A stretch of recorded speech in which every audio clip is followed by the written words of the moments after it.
टीबीएमच्या ध्यानधारणेच्या अनुषंगानं या पुढच्या काळामध्ये मोठे झगडे होणार आहेत, लक्षात ठेवा. आपली मंडळी, माझं काय म्हणणं आहे, आपली मंडळी एकत्र बसली पाहिजेत, अभ्यासक मंडळी एकत्र बसले पाहिजेत. यांच्या माहितीसाठी सांगतो, कदाचित माहिती नसेल तर, नाशिकला जे संमेलन होणार आहे तिथं अध्यक्ष तुमचे मेश्राम आहेत, तुमचे दलित साहित्यिक आहे. मी दलित शब्द वापरत नाही, आंबेडकरवादी शब्द वापरतो, ती संज्ञा मी वापरत नाही.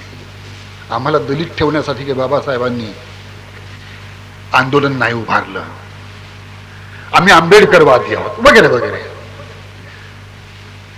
तर हे तुमचे केशव मेश्राम नावाचे अध्यक्ष काय सांगतात, मला ज्ञानेश्वरीच्या ओव्या पाठ आहेत. कशासाठी हा पराक्रम आहे तुमचा, बुद्ध अँड इज धम्मा पाठ आहे असं का सांगत नाही? एनिहिलेशन ऑफ कास्ट पास्ट आहे पाठ आहे असं का सांगत नाही तुम्ही? आणि या संमेलनाच्या त्या पीठावर सरस्वतीची मूर्ती असते, तर त्यांनी जाहीर केलाय की मी सरस्वतीची पूजा करणार आहे. असं ते आहे. माझ्यासारखा मनुष्य त्यांच्या अखिल भारतीय साहित्य संमेलनात जात नाही, नागपूरच्याही साहित्य संघाच्या कोणत्याही कार्यक्रमात जात नाही. मी स्वतःला या सगळ्या गोष्टींपासून त्याचे काय तोटे व्हायचे ते होतील. मी प्रतिगाम्यांच्या मध्ये जाणार नाही, त्यांच्या उत्सवामध्ये जाणार नाही, त्यांचा कुठलाही सत्कार आणि त्यांचा पुरस्कार पत्करणार नाही. मानवी स्वातंत्र्याचे लढे पुकारले जात होते. मी काही माझ्या मंडळीने मला पुरस्कार द्यावा यासाठी नाही लिहित. मी लिहितो, मला वाटतं लिहितो, पण प्रतिगाम्यांच्या या सगळ्या मैफलीमध्ये जाऊन त्यांचा सत्कार स्वीकारणे हे आम्ही टाळलेलं आहे, निदान काहींनी टाळलेलं आहे. हे लक्षात ठेवा. काय की संविधानाची नैतिकता आपण सगळ्यांनी एक गंभीरपणे लक्षात ठेवा. मी जे सुरुवातीला म्हटलं की या बोटीमध्ये जी बुडती आहे, जहाज बुडत आहे आपलं, त्या जहाजामध्ये आपण सगळेच प्रवासी आहोत. आपल्यावरती काही जबाबदारी, प्रत्येकानंच आपली जबाबदारी ओळखली पाहिजे असं माझं मत आहे. माझं मत असं आहे की तुमच्या समाजातला जो सुशिक्षित वर्ग आहे, शिकला समजलेला वर्ग आहे, त्यानं बुद्ध अँड इज धम्मा त्यातल्या किती लोकांनी वाचला, भारतीय संविधान किती लोकांनी वाचलं, का वाचू नये? ज्यांना वाचता येतं त्यांचा सगळ्याच्या सगळा वेळ असा कोणत्या कामात जातो आहे की ज्यांना भारतीय संविधान वाचणे इतकी फुरसत मिळत नाही. त्यांना बुद्ध अँड इज धम्मा हा ग्रंथ वाचण्याचीही फुरसत मिळत नाही. का वाचू नये? एखाद्या साहित्यिकाला, एखाद्या कार्यकर्त्याला तुम्ही भारतीय संविधान वाचलं पाहिजे सांगण्याची गरज का भासावी? 56 सालानंतर इतकी वर्ष झाली, जवळजवळ 50 वर्ष होत आहेत कमी जास्त. या सगळ्या काळामध्ये आपल्या सुशिक्षित वर्गाला हे सगळं काय सुचत नाही? मानवी स्वातंत्र्याचे लढे पुकारले जात होते, मानवी स्वातंत्र्याच्या व्याख्या होत होत्या, आणि मानवी स्वातंत्र्य किती संविधानाच्या बद्दल अत्यंत चांगलं बोललं गेलं. संविधान ही संस्कृती आहे आणि या संस्कृतीमध्ये माणसाच्या कल्याणाचं एक सूत्र आहे, सुंदर सूत्र आहे. आणि हे खरं आहे. बाबासाहेब आंबेडकरांनी भारतीय घटनेचे शिल्पकार होण्यासाठी काही संविधान नाही लिहिलं. हा माझा 80% समाज, 80% शब्द वापरले त्यांनी, मला शेटजी भटजींचं राज्य नको या देशामध्ये, मला 80% राज्य पाहिजे आहे. लक्षात ठेवा. ह्याच्यामध्ये बहुजन समाज आहे सगळा, तेली तांबोळी कुणबी आहेत आणि पूर्वास्पृश्य आहेत आणि भटके विमुक्त आहेत. सगळे सगळे आहेत या सगळ्या 80%. या 80% राज्य पाहिजे आहे. बाबासाहेबांना ह्या प्रचंड बुद्धिमत्ता असलेल्या माणसाला एवढं तर नक्कीच माहित होतं की या देशामध्ये ब्राह्मण समाजाची लोकसंख्या किती आहे हे त्यांना माहिती होतं. आणि त्यांना हे माहित होतं की ही अत्यंत 3.5% असलेली ही जमात, ही लोकसंख्या, या लोकांची संख्या या देशातील 80-85% मानसशास्त्रावरती राज्य करते आहे. मानसशास्त्रावरती राज्य करते आहे, लक्षात ठेवा. मानवी स्वातंत्र्याचे लढे पुकारले जात. एखाद्या ऑफिसमध्ये तुम्ही एखाद्या उच्चवर्णीय माणसाचा आदेश पाळता, तो आदेश वेगळा, पण तुमचं मनच आता कोणताही धोका नसताना आणि काळजी नसताना आपलं मनच मनूच्या व्यवस्थेप्रमाणे वागत आहे, मनूच्या हुकुमाप्रमाणे वागत आहे. आपण अजूनही आपल्यातले अनेक अजूनही बाबासाहेबांचा शब्द आचरणातून प्रकाशित करीत नाहीत, मनूचंच प्रकाशन करतात आपल्या आचरणातून. वामनदादा कर्डकांच्या 2 ओळी अशा आहेत. काल भीमाने तुकडे केले मनुस्मृतीच्या सापाचे. काल भीमाने तुकडे केले मनुस्मृतीच्या सापाचे, उगीच त्याला भिवू नका रे, उगीच आता भिवू नका रे सापाच्या त्या कातीला. या सापाच्या कातीला भिण्यासारखं आता काहीही नाही. एकूणच बुद्धाच्या नंतर, अशोकाच्या नंतर, आपण हे पहा इतिहास सगळा, अशोकाच्या नंतर आणि बृहद्रथाच्या नंतर, अशोकाचा नातू बृहद्रथ, त्याच्यापासून या देशामध्ये काय सुरू झालं, ते जवळजवळ फुल्यांपर्यंत असं कायम आहे. फुल्यांपासून ते बदलायला, ज्योतिराव फुल्यांपासून ते बदलायला लागलं. आणि डॉक्टर बाबासाहेब आंबेडकरांच्या पाशी ते कोणत्या प्रमाणात आणि कोणत्या पातळीवर बदललं, तर बाबासाहेब केवळच भाषण देऊन, लेखन करून थांबले नाहीत. मानवी स्वातंत्र्याचे लढे पुकारले जात होते, मानवी स्वातंत्र्याच्या व्याख्या होत होत्या, त्यांची मानवी स्वातंत्र्य मर्यादा किती ठरली असती.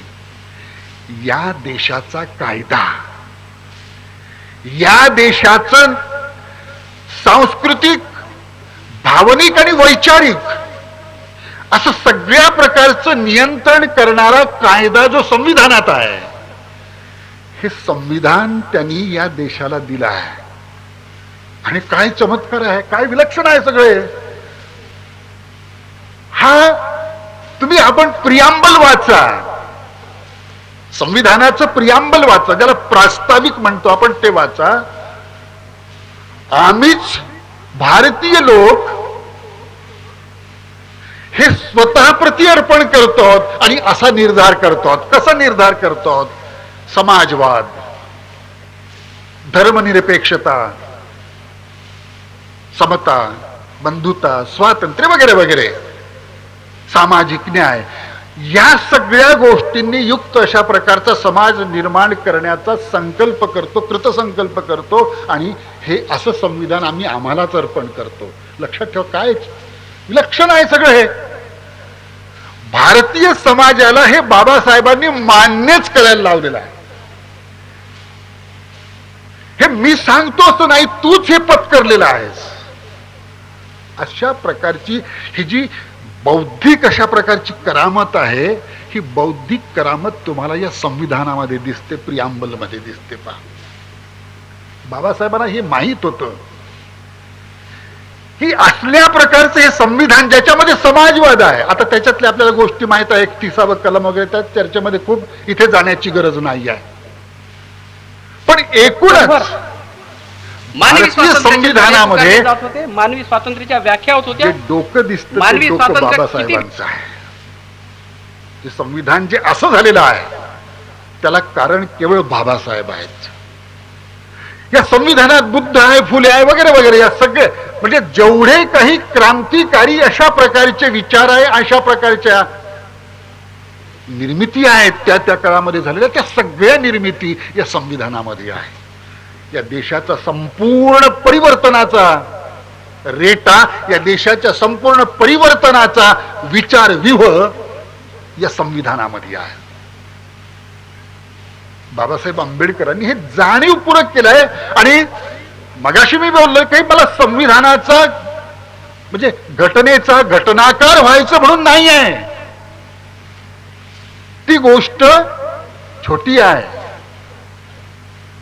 महत्वाची गोष्ट अशी आहे की हे संविधान त्यांनी शासनकर्ती जमात व्हा असं जे म्हटलं होतं, हे संविधान या सगळ्या 80% लोकांकडे पोहोचलं पाहिजे.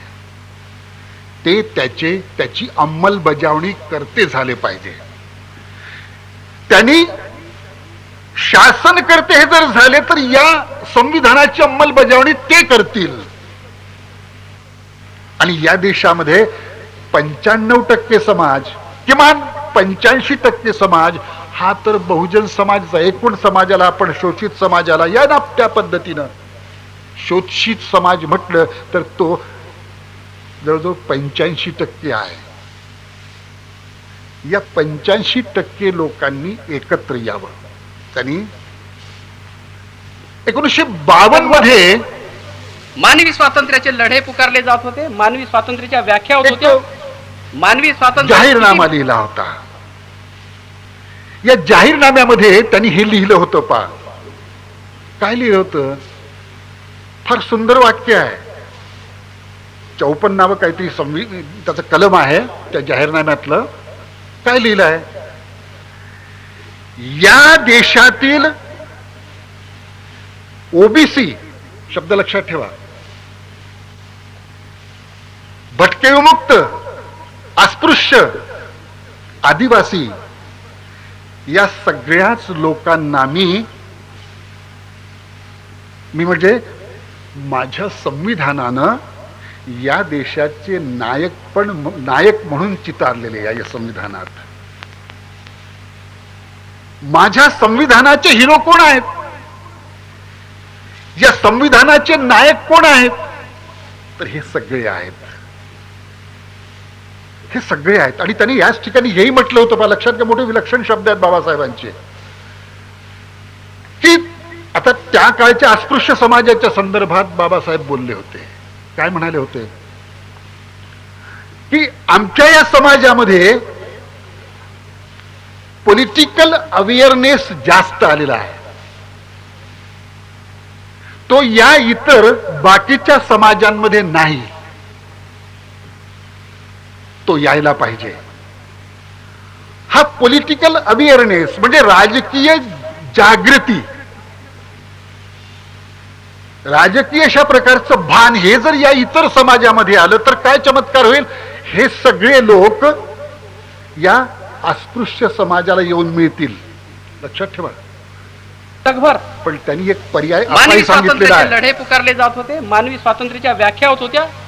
अशा प्रकारची बुद्धिमत्ता ती आहे. या बुद्धिमत्तेला हेही कळत होतं की हजारो वर्ष हा अस्पृश्य समाज या सगळ्यांच्या पायाखाली आहे आणि तो काही याच्याकडे येणार नाही. त्याचाही अहंकार दुखावला जाईल त्या लक्षामध्ये. आणि म्हणून बाबासाहेब आंबेडकरांनी हे म्हटलं होतं, जर या समाजाला अस्पृश्यांकडे येताना त्याचा अहंकार दुखावला जाणार असेल तर एखादी वेगळी संस्था काढा, माझा सगळा अस्पृश्य समाज तुम्हाला येऊन मिळेल. ही विलक्षणता आहे. ही विलक्षणता आहे. आणि विलक्षणता कशी आहे की कुठल्याही पद्धतीनं का होईना, या मार्गानं का होईना, त्या मार्गानं का होईना, हे सगळे लोक एकत्र आले पाहिजेत. लखनौला एक त्यांनी भाषण दिलं होतं 1954 सालची काहीतरी गोष्ट आहे. त्यांनी हे म्हटलं होतं की हे सगळे अस्पृश्य ओबीसी सगळे एकत्र आले. त्या इलेक्शनच्या अनुषंगाने एका बोलले होते, तर तुम्ही सत्ता हिसकावून घेऊ शकता, सत्ता हिसकावून घेऊ शकता असं ते बोलले. आता आपल्या पुढचा प्रश्न असा आहे, आपण हे बाबासाहेब सांगतोच. आपल्या काळातलं वास्तव कसं आहे आपण बाबासाहेब सांगतो. वल्लभभाई पटेलासारखा मनुष्य म्हणाला होता की संघटना असावी तर बाबासाहेब आंबेडकरांच्या संघटनेसारखी अभेद्य संघटना वगैरे वगैरे हे आपण सांगतो. सांगायला पाहिजे, मुद्दा तो नाही आहे. आपलं वास्तव आजचं काय आहे? आदिवासी, भटके विमुक्त, सगळ्या ओबीसी आणि अस्पृश्य हे सगळे एकत्र यावे, 80-85% लोकांची एक मुठ व्हावी. जगभर मानवी स्वातंत्र्याचे लढे पुकारले जात तुम्ही ही होते, भाषा मानवी स्वातंत्र्याच्या वापरणार व्याख्या होत होत्या. मानवी स्वातंत्र्य किती माझ्यासारख्या माणसाला दिसत आहे की मराठा सेवा संघ आता एक वेगळा धर्म काढतोय लक्षामध्ये. आणि आदिवासी, भटके विमुक्त आणि हा ओबीसी समाज एकत्र येण्याच्या शक्यता आणखी लांब जात आहेत. एक लक्षात ठेवा, धर्माला उत्तर नाही देत आहेत. धर्माला मीपणा हे उत्तर असतं आणि ते बुद्ध अँड इज धम्मात आहे. इथे मुद्दा असा आहे, आपण आजचं वास्तव बघतो आहोत आणि हे वास्तव बघत असताना जरा अत्यंत छातीवरती दगड ठेवून ते वास्तव आपण लक्षात ठेवलं पाहिजे. आपले जे राजकीय नेते आहेत त्यांच्या संघटना आहेत. आपल्याला हे माहिती आहे की अस्पृश्य नावाचा एक समाज, त्याच्यामध्ये भंगी, मातंग, चांभार, महार या सगळ्या जाती, ढोर. आता मला सांगा, तो 85% समाज आपण सोडून देऊ, हा अस्पृश्य समाज ते एकत्र येतो का? काय येत नाही. आपला सगळा इतिहास माहित आहे. काँग्रेसने काय काय ते केलं त्या काळामध्ये. बाबासाहेब आंबेडकरांच्या पासून सगळ्यांना तोडण्यासाठी काय काय केलं. केवळ मातंग, चांभारच त्यांनी तोडले बाबासाहेबांपासून असं नाही, तर किती एक महार सुद्धा बाबासाहेबांपासून त्यांनी तोडले. आपल्याला माहिती आहे ना. मानवी स्वातंत्र्याचे लढे पुकारले जात होते, मानवी स्वातंत्र्याच्या व्याख्या होत कितीतरी होत्या. महार सुद्धा तोडले मानवी होते. स्वातंत्र्य किती आणि आपण आज पाहतो आहोत, अस्पृश्य समाज तर एक नाहीच आहे, महार समाज सुद्धा एक आहे का? त्याच्यामध्ये किती पोट जाती आहेत? राजकीय नेत्यांच्या सगळ्या मांडण्यात त्या त्या पोटजातीनुसार होतात की नाही? लक्षात घ्या. यशवंत मनोहर सारख्या माणसाने कितीही आकर्षून सांगितलं आणि ओरडून सांगितलं तरीही मला हे सांगा, हे जे मटेरियल आहे पुढे आपल्या, जी सामग्री पसरलेली आपल्या, ही सामग्री मानणार आहे काय? खरं म्हणजे या नेत्याचे हे अनुयायी, त्या नेत्याचे ते अनुयायी, हे एक विलक्षण विभाजन आहे, विघटन आहे. आपल्याला हे खरं म्हणजे साहित्यिक. आणि तुम्हाला हे माहित आहे, आमचे डॉक्टर मानेही बसले आहेत. मी स्वतःला आजपर्यंत कुठल्याही रिपब्लिकन गटाकडे जाण्याचं टाळलेलं आहे. त्याचे कारण आहे, उघडच आहे. मी हे वेळोवेळी सांगितलं की तुम्ही सगळे एकत्र या, मी तुमच्यापेक्षा वेगळा नाहीच. बरोबर आहे. मी ह्याच्याकडून गेलो तर बाकीचे शिव्या घालणार, त्याच्याकडून गेलो तर त्याच्या कुठल्या तरी गटाशी, जातीच्या याच्या त्याच्या गटाशी मी एकरूप होणार आणि बाकीच्यांचा मी शत्रू होणार. हे सगळं हे काळजीपूर्वक टाळावं लागतं. पण तुम्हाला हे माहित आहे, अनेक आपले साहित्यिक अनेक नेत्यांच्या बरोबर गेलेत की नाही? सगळ्यांची नावं घेत नाही.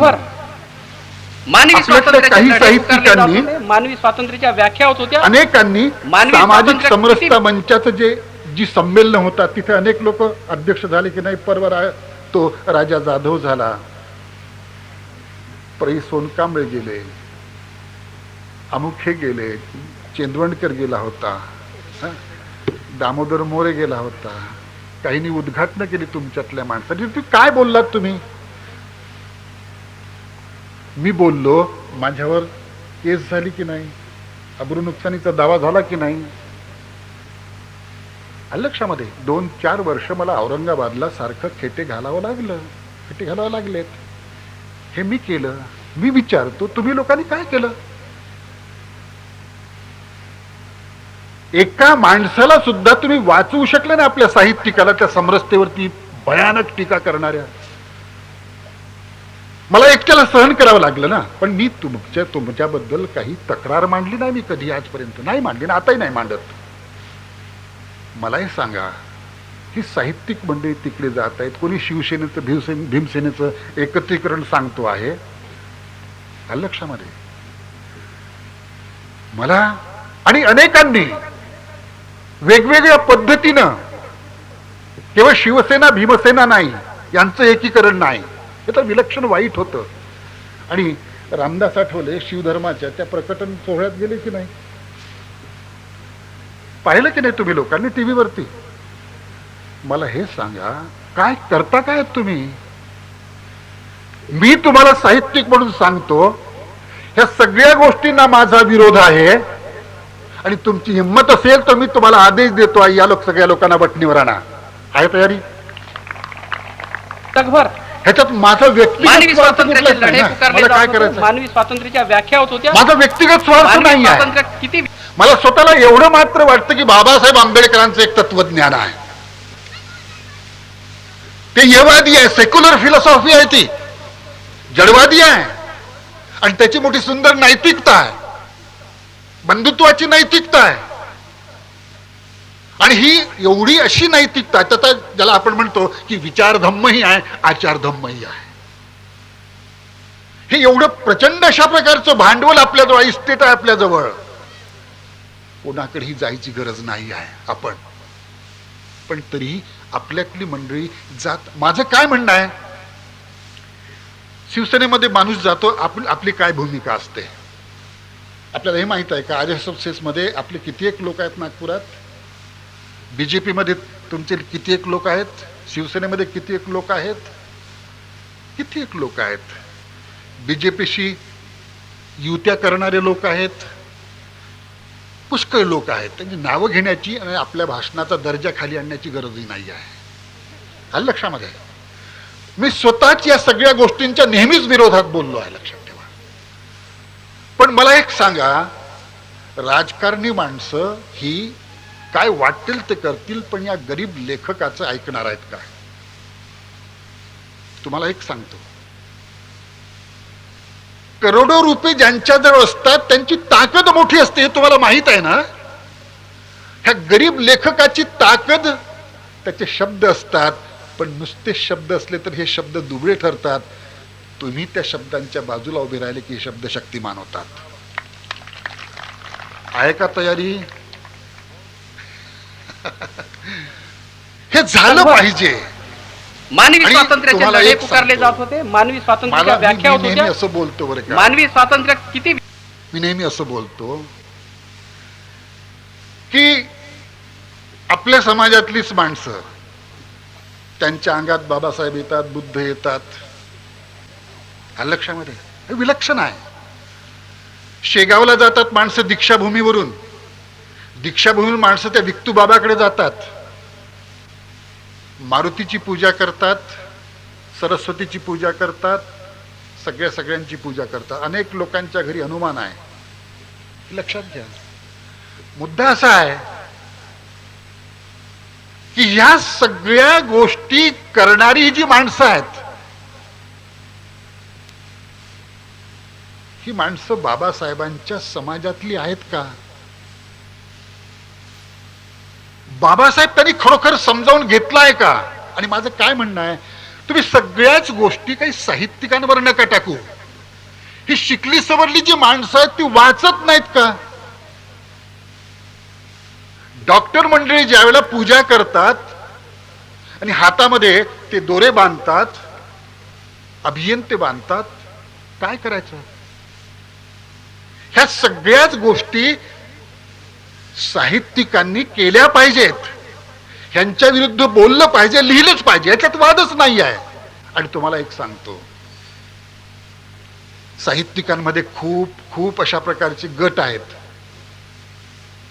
आपण समरसतावाल्यांच्या बाजूनं अशा प्रकारच्या भीमशक्ती शिवशक्ती यांची एकीकरणाची भूमिका घेणाऱ्यांच्या बाजूनं उभे राहणार आहात की ह्या सगळ्या गोष्टींना विरोध करणाऱ्या साहित्यिकांच्या बाजूने उभे राहणार आहात? असा एक सवाल, असा एक निर्णय आपण घेण्याची गरज आहे. मानवी स्वातंत्र्याचे लढे पुकारले जात होते, मानवी स्वातंत्र्याच्या व्याख्या होत होत्या. वैचारिक मानवी परिशुद्धी स्वातंत्र्य पहिल्यांदा ही तर आपली झाली पाहिजे. ही माणसं पेटली पाहिजेत विचारानं. मनूला गाडलं बाबासाहेबांनी, मनूला अंधारात ढकललं बाबासाहेबांनी. आता याच्या पुढच्या गोष्टी आपल्याला प्रत्यक्षात आणायच्या आहेत. आपल्याला उभं राहायचं आहे. आपल्याला एक सांगतो, आता एक झालाय आपल्या समाजामध्ये. तुम्हाला एक सांगतो की असं मांडलं की दुसरा काहीतरी विरुद्ध बोलतो. पा माणसं मुजोऱ्या करतात, भांडायला उभी राहतात. आणि तुम्हाला सांगतो, तुम्ही बाबासाहेबांचं चरित्र जर वाचलं ना, तर बाबासाहेबांनी सगळं अगदी सांगितलं आणि लोकांनी सगळं मानलं असं झालं नाही. त्या काळामध्ये बाबासाहेबांच्या विरुद्ध बोलणारे आपल्या समाजातले पुष्कळ लोक होते. पुष्कळ लोक होते बाबासाहेबांच्या विरुद्ध. बाबासाहेबांना काय वाईट वाईट बोलायचे लोक. बाबासाहेब ऐकत नव्हते.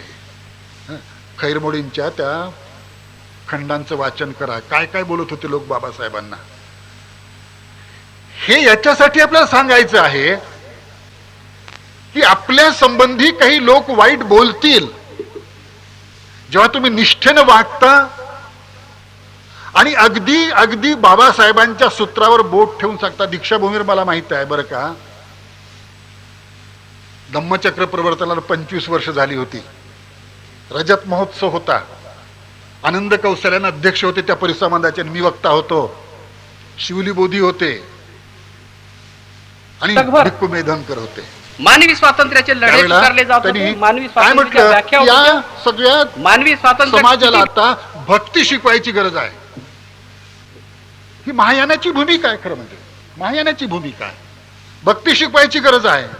मी तिथं माझ्या भाषणात सांगितलं, खबरदार या समाजाला आता परत भक्ती शिकवली तर. हजारो वर्ष या भक्तीने या माणसांना मारलं, नष्ट केलं. बोलत होतो मी आणि भंतेजींनी माझ्या भाषणातील हे सूत्र कसं खरं आहे ते सांगितलं. त्या दीक्षाभूमीवरती मी एका मोठ्या संमेलनामध्ये बोललो. जनबंधू होते की नाही मला माहित नाही, संदेश भालेकर होते. मी त्यांना हे सांगितलं की मागल्या 25 वर्षांपासून आम्ही भाषण देतो आहोत. घसा आम्ही कोरडा करतो आहोत. आता ही भाषणं आम्हाला बंद करायची इच्छा आहे. आता फक्त तुम्ही आचार करायला लागा, प्रत्यक्ष वागायला लागा. किती वर्ष या लोकांनी भाषणं द्यायची, लेखन करायचं आणि समाजानं चुपचाप ती ऐकायची. या कानातून ऐकायचं, त्या कानातून सोडून द्यायचं आणि निघून जायचं. आता तुम्ही उभे राहा. आणि मी तिथं प्रतिज्ञा दिल्या होत्या, वेळेवर प्रतिज्ञा दिल्या लोकांना. सगळ्या लोकांनी मान्य केल्या. आणि त्यावेळेला ओशोची माणसं भांडायला पुढे आली होती. झगडा सुरू झाला होता. ते लक्षात ठेवा. हे सगळं आम्ही बघितलेलं आहे.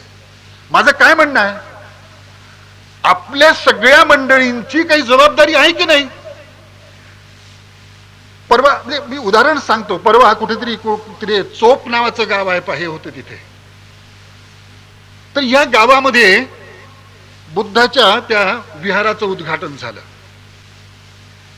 त्या भंतेजीने बाबासाहेबांना बोधिसत्व म्हटलं.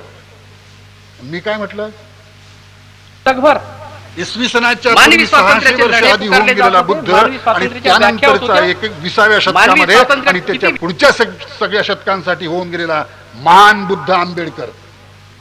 कसला बोधिसत्व. बोधिसत्व म्हणजे ज्ञान मिळवण्याची प्रक्रिया, बुद्ध होण्याची प्रक्रिया. बाबासाहेब बुद्ध नाही झाले. बुद्ध ही पदवी आहे, एक विशिष्ट प्रकारची भूमिका, एक तत्वज्ञान परिपूर्ण आपण मांडलं की त्या माणसाला आपण बुद्ध म्हटलं पाहिजे. आंबेडकरवाद सिद्ध झालाय, आंबेडकरवाद मांडलाय. एक पूर्ण असं एक इहवादी तत्वज्ञान आणि त्याची नैतिकता त्याची आचारसंहिता, त्याची विचारसंहिता बाबासाहेब आंबेडकरांच्या संपूर्ण लेखनातून काही लेखकांनी आपल्या मांडलेली आहे. बाबासाहेबाला तुम्ही बुद्धही म्हणायला तयार नाहीत, बोधिसत्व म्हणता. आणि मी त्या भाषणात हे सांगितलं की आता भिक्खूंनी त्रिसरण पंचशील, नामकरण विधी, लग्नाच्या वेळेला, मरणाच्या वेळेला ते त्रिसरण पंचशील, या सगळ्या गोष्टी आता फालतू आहेत आणि प्रश्न सुटत नाहीत. तुम्ही ग्लोबलायझेशनचं तत्वज्ञान सांगा लोकांना. आता भिक्खूंनी हे जागतिकीकरणाचं, हे खाजगीकरणाचं आणि हे सगळे अरिष्ट, हे सगळं संकट तुमच्यावरती कोसळत आहे, त्याची कारण मीमांसा लोकांना सांगा. भिक्खूचा हा रोल आहे, ही भूमिका आहे, त्रिसरण पंचशिली भूमिका नव्हे. आलं लक्षामध्ये? या पद्धतीनं आता मी बोललो की मग लोकांना वाईट वाटतं. आणि मला हे सांगा, भिक्खूंच्या विरुद्ध जर मी वाईट बोललो तर लोक माझ्या बाजूने येणार की भिक्खूंच्या? मी एकटा पडणार, लोक भिक्खूंच्या बाजूने जाणार. मी एकटा पडणार म्हणजे माझ्यासारखे मानवी स्वातंत्र्याचे लढे पुकारले जात होते, मानवी स्वातंत्र्याच्या व्याख्या होत होत्या, त्या राजकारण्यांच्या पाठीशी लोक जाणार, ते त्यांचे खरे तारणार आहेत. हा कोण साहित्यिक लागून गेला, हा कोण वक्ता लागून गेला, बोलतो निघून जातो घरी. हा कोण साहित्यिक लिहितो आपली. जगभर मानवी स्वातंत्र्याचे लढे पुकारले जात होते, मानवी स्वातंत्र्याच्या व्याख्या होत होत्या. मानवी स्वातंत्र्य किती